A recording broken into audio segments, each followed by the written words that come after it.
The boy is 9 years old.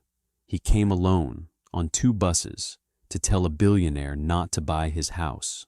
He walks into the Holt development lobby at 9 in the morning. Tight curly hair, worn navy jacket, a sealed envelope held flat in both hands like something that cannot be tilted. He tells the front desk he needs to see Richard Holt, not an assistant, not a junior associate, the man at the top. The desk staff exchange a look. They offer him someone from acquisitions. He says no. His father told him specifically, the man at the top. He will wait. So he waits.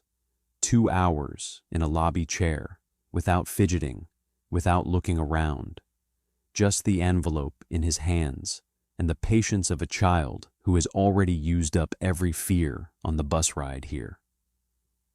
Richard Holt passes through at 11, coat on, phone in hand, running between meetings.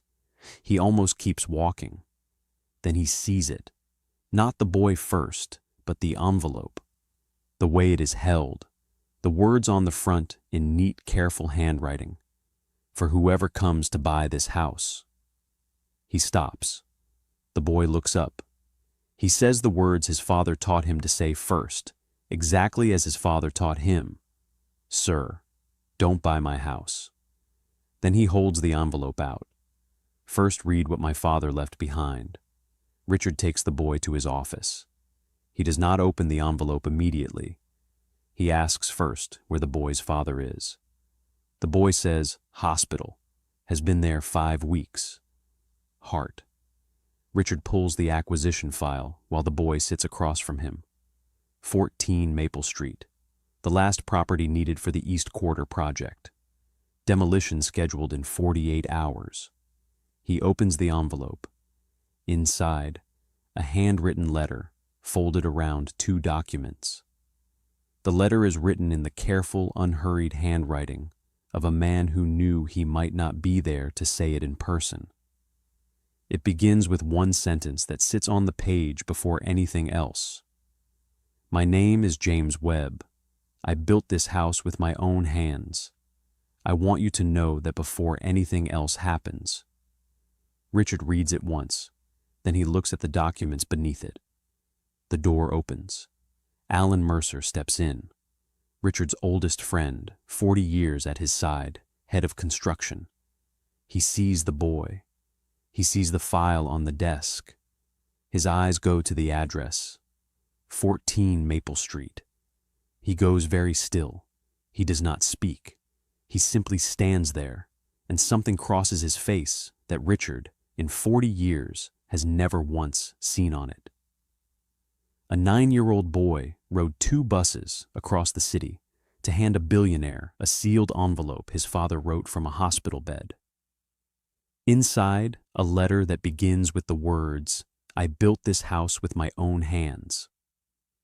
Demolition is in 48 hours, and the man who has stood beside Richard Holt for 40 years just read the address on that file and cannot speak. The first document is the original land deed, James Webb's name, the plot address, a payment plan signed in 2008 and completed over 4 years of warehouse wages. Legal, clean, and not once shown to Richard Holt until this moment. The letter tells the rest. James could not afford contractors, so he learned what he needed. Plumbing from library books. Electrical from a retired neighbor who taught him evenings on the porch. Brickwork from a course he took at the community center on Saturday mornings while Eli slept at his grandmother's house. He worked 8 years, evenings, weekends, 3 jobs running simultaneously. When the first walls went up, Eli was 1 year old and did not understand what his father was building. When the roof went on, Eli was 4 and sat on his father's shoulders to watch. When the house was finished, James sat on the front steps alone for a long time and said nothing to anyone. Richard sets the letter down. He picks up the second document. It is a photocopy of a title discrepancy report. an undischarged prior land claim on the Maple Street plot, dated 1987, filed during Tom Reardon's due diligence 8 months ago. The report is stamped "Reviewed." Below the stamp, in the company's digital archive, "Deleted." James found the original himself at the county records office, photocopied it, put it in the envelope because he knew, from 5 months of being told his claim was not valid, that nobody would believe him without proof in their hands. Richard picks up his phone and calls Tom directly. Tom is calm, prepared. He says the discrepancy was reviewed and assessed as legally immaterial. Standard procedure, not worth flagging. The project timeline was the priority. Then he says the thing Richard was not expecting. The demolition crew requested an early start due to a weather window. The schedule moved up 6 hours. They are already at 14 Maple Street. Richard stands. The letter is still on his desk, the deed beside it. Eli, in the chair across from him, reads his face the way children read faces when they have learned to track danger in adults, and goes very still. Alan Mercer has not moved from the doorway. He has heard the entire call. He looks at Richard for a long moment, not asking, not pushing. Just present the way he has been present for 40 years through every decision Richard has made in this company. Then he says the only words he has spoken since he walked in. His father's house was on Elm Street. He was 7 years old. Richard is already moving toward the door.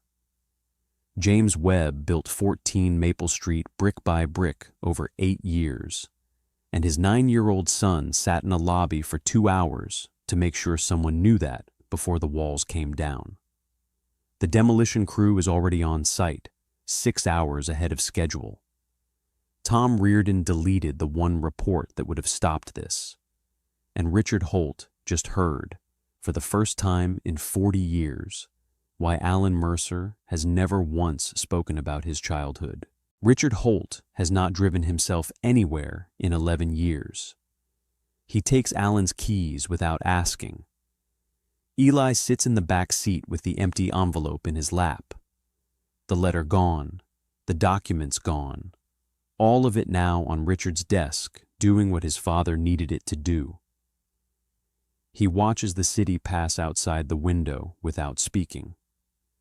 He does not ask if they will make it in time. He already believes they will.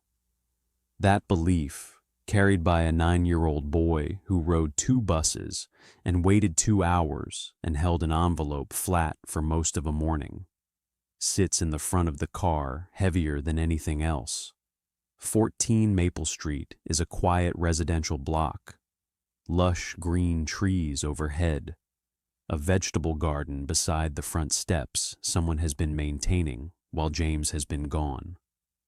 The demolition crew's equipment sits at the curb, engine running, operator in the cab, waiting for the call that tells him to begin. Richard steps out of the car. He walks directly to the equipment operator and tells him to stand down. The operator calls Tom. Tom calls Richard. Richard tells him the acquisition on 14 Maple Street is suspended, that the deleted title discrepancy report has been recovered and filed with the county, and that Tom should treat this conversation as the last one they will have as colleagues. He ends the call before Tom can respond. He stands on the pavement and looks at the house. Brick by brick over 8 years, evenings and weekends and 3 jobs. A roof that went on while a 4-year-old sat on his father's shoulders to watch. A front door that James Webb bought secondhand and refinished himself because new was not in the budget and this house was going to be right even if it took longer. Alan Mercer walks up the front path and sits down on the front steps. He does not explain. Richard sits beside him. 2 men, 60 years of combined decisions between them, sitting on a stranger's front steps in the afternoon light. The demolition crew watches from the curb, A neighbor has come out to his porch. A man walking his dog has stopped on the pavement. Nobody speaks. The afternoon sun falls warm and gold across the brickwork, across the vegetable garden, across the steps where a father once sat alone after 8 years of work and said nothing for a long time. Tom Reardon is removed from the company that afternoon. The East Quarter development is redesigned around the house. 3 weeks later, James Webb walks out of the hospital, and Eli meets him at the front door of 14 Maple Street with the keys his father gave him to keep. Inside, on the wall, James always said a family photograph should go. The letter, framed. James reads his own words the way you read something you wrote when you were afraid, and somehow it worked. What a man builds with his hands belongs to him. What he builds with his belief that someone will do the right thing when it matters, that belongs to all of us.